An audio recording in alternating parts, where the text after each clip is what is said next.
So today we are doing some problems on inventory valuation. So first we have this is our तो पहले हम करते हैं small questions हैं which are given as MCQ which are short questions.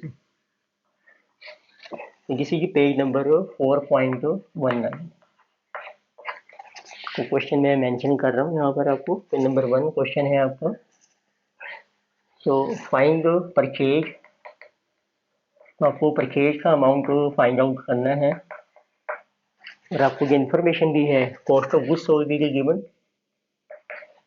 तो this is 80,700. Then opening inventory is given which is also called opening stock. So this is 5,800 and the closing stock is given. So this is given to be 6,000. तो purchase find out करनी है. COGS है तो आप formula apply कीजिए COGS का. इसका formula है opening stock plus purchases minus closing stock. तो परचेज मिसिंग है तो COGS है जो 80,700, opening stock is 5,800 plus purchase is missing minus 6,000. So it means you will get purchase. So this will be added here and this will be subtracted. So it is 80,900 is our purchase. So second question. So you are given average inventory. So average inventory is 12,000 rupees and they are saying that closing inventory.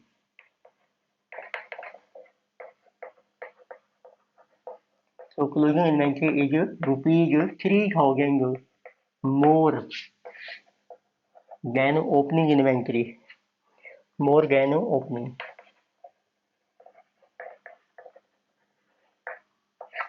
तो average का formula क्या होता है, जैसे आपने एक ratio में किया होगा. एवरेज होता है opening plus closing. Opening amount plus closing amount and divided by 2. तो आपको फाइंड आउट करना है इसमें what is closing inventory. What is closing inventory. This one is missing. But ये मेंशन किया है आपको closing inventory 3,000 more than opening. तो इट मीन्स ये आप यूज करते हैं लेट ओपनिंग इन्वेंटरी और stock is equal to X. Then what is closing stock. It is 3,000 more x plus 3,000 और एवरेज आपको दिया है 12. तो इसमें पुट कर रखे हैं value. Average is 12, opening is X, closing is X plus 3,000 divided by 2. उससे आपकी एक्स की वैल्यू आ जाएगी. So this is 24 minus 3 21,000 is equal to 2x. तो एक्स की कमिंग होगी 10,500. तो एक्स क्या था आपका, ये था आपका ओपनिंग स्टॉक लाइक ओपनिंग. तो therefore closing stock is opening plus 3,000. It is 3,000 more. That is equal to 13,500 is our closing stock. यानी कि number third question. So it is given that while finalizing the current year profit. जब आप P&L account बना रहे थे, अपना profit calculate कर रहे थे, the company realized that there was an error in valuation of closing stock of previous year. जब आपने there was error हो गई थी आपकी in closing stock of previous year. Previous year means last year. It means there was error in closing stock of previous year. So now they are saying that in the previous year, closing inventory was valued more by 50,000. तो ये जो closing stock था, it was valued by rupees 50,000 more. तो आपने इसको ज़्यादा show कर दिया था, तो आपने बताना है कि what was the effect of this error on profit.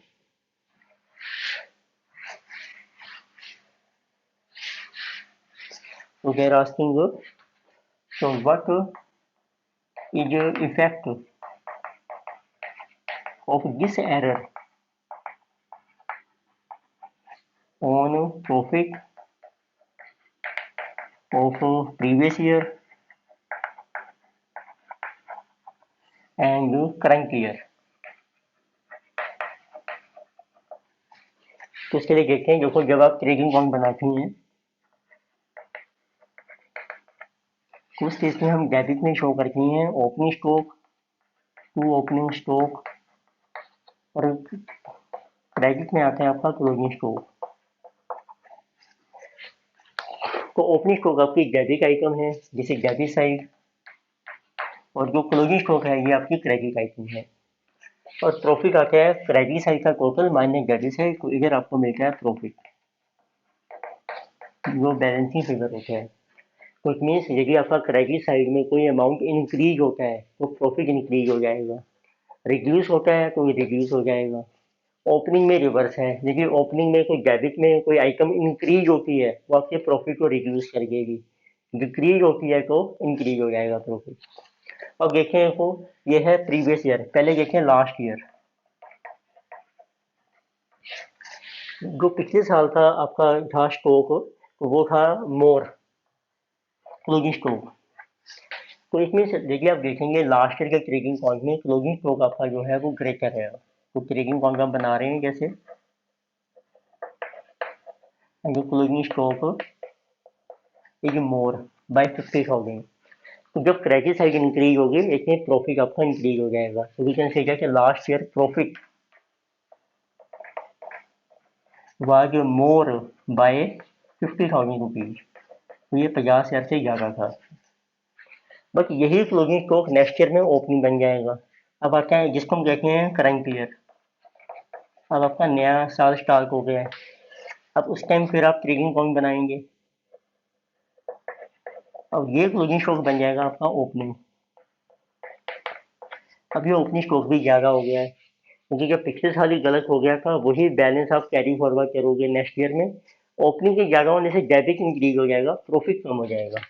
उसमें करंट ईयर का जो प्रॉफिट है उसको हम कहते हैं प्रॉफिट है जो अंडरस्टेटेड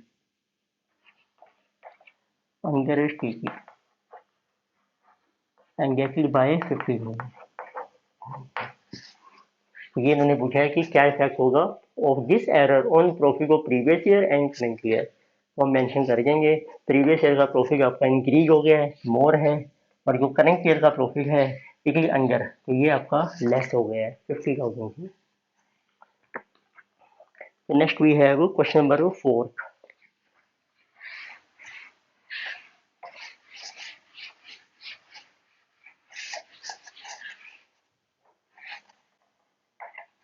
ये शॉर्ट क्वेश्चन हैं which is asked. So data is given cost of goods available for sale. So cost of goods available for sale. So this is given to be our 1 lakh rupees. Then total sales are given. So total sales are 80,000 and opening stock is given. Opening stock of goods. So that is 20,000. So then they are saying GP. So gross profit is 20% on sale.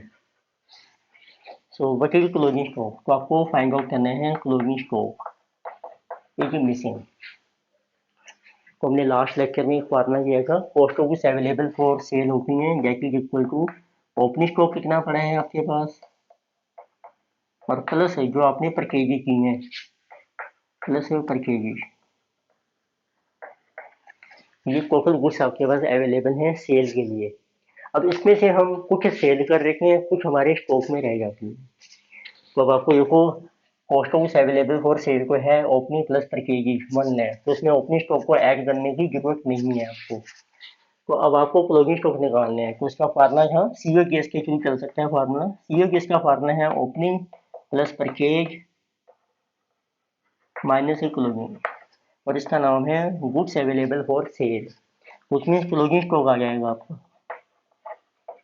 This is opening plus purchase minus CO case, जिसे कहा गया goods available for cell, जो goods आपके पास available है। तो sales आपको दी है, जीपी रेशो दी है, तो यहाँ से आप सीओजीएस कैलकुलेट कर सकते हैं। उसका फार्मूला क्या होता है, सेल्स माइनस जीपी। तो सेल्स है आपकी 80,000 माइनस जीपी 20%, तो 80,000 इंटू 20%, तो 80 माइनस 16, 64,000 आपकी आ गई कॉस्ट ऑफ गुड्स हो, दिस इज 64,000। यहाँ पुट कर रखनी है, गुड्स अवेलेबल है आपकी 1 lakh, opening plus purchase minus 64 आपकी सेल हो गई है, कॉस्ट 36 है जो क्लोजिंग स्टॉक। यानी कि जो क्वेश्चन नंबर 5 सेम ही है जो आपने किया था, ये ओपनिंग एवरेज वाला, एवरेज को closing stock. So next we are doing question number 6. So in this case, if profit is, so we are given that if profit is 25% of the cost price, right? Then, so what percent it is of sale price? Profit की percentage आपको cost के ऊपर दी है, आपने इसको convert करना है cell के ऊपर। तो अब यूं कीजिए, let cost price is 100, then how much is profit on cost 25%, 25, तो कॉस्ट प्लस प्रॉफिट ये बन जाएगी आपकी sale. Sale is how much 125। अब आप कैलकुलेट कर सकते हैं percentage of profit on sale. If sale is 125, profit is how much 25, तो इनटू 100, तो ये आपकी परसेंटेज आ जाएगी 20%, 20% ऑन सेल। यानी कि our question number 7।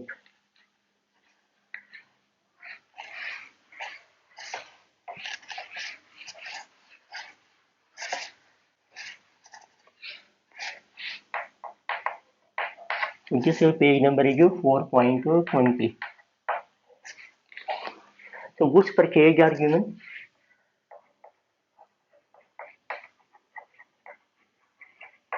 So purchases are given 1 lakh.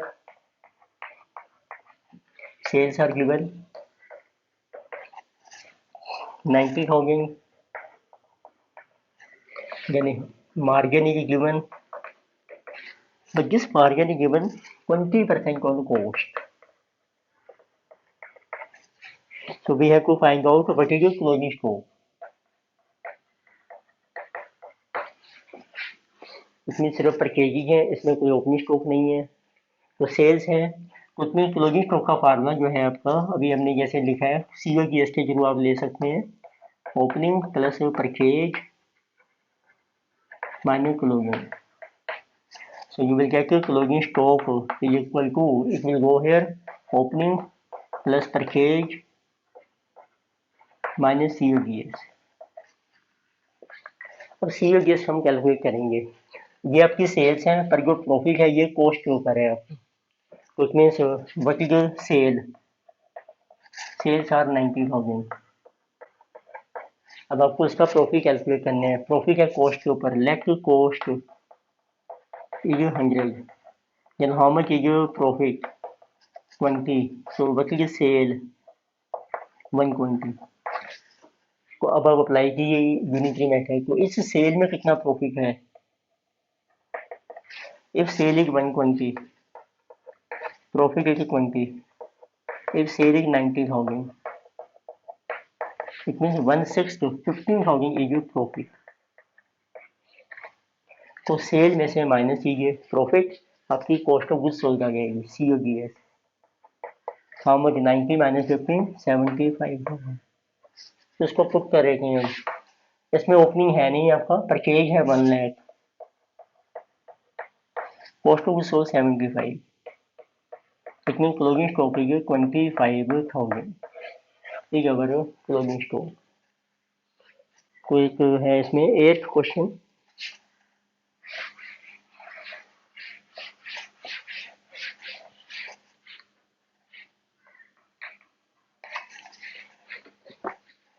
So company following weighted average cost method for valuing its inventory, आपको weighted average method apply करना है।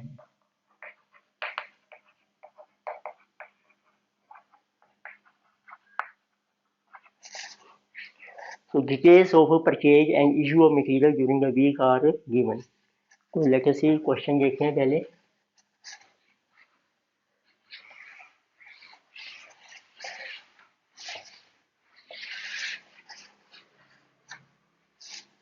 तो आपको क्या क्या दिया है, डेट आपको दी है,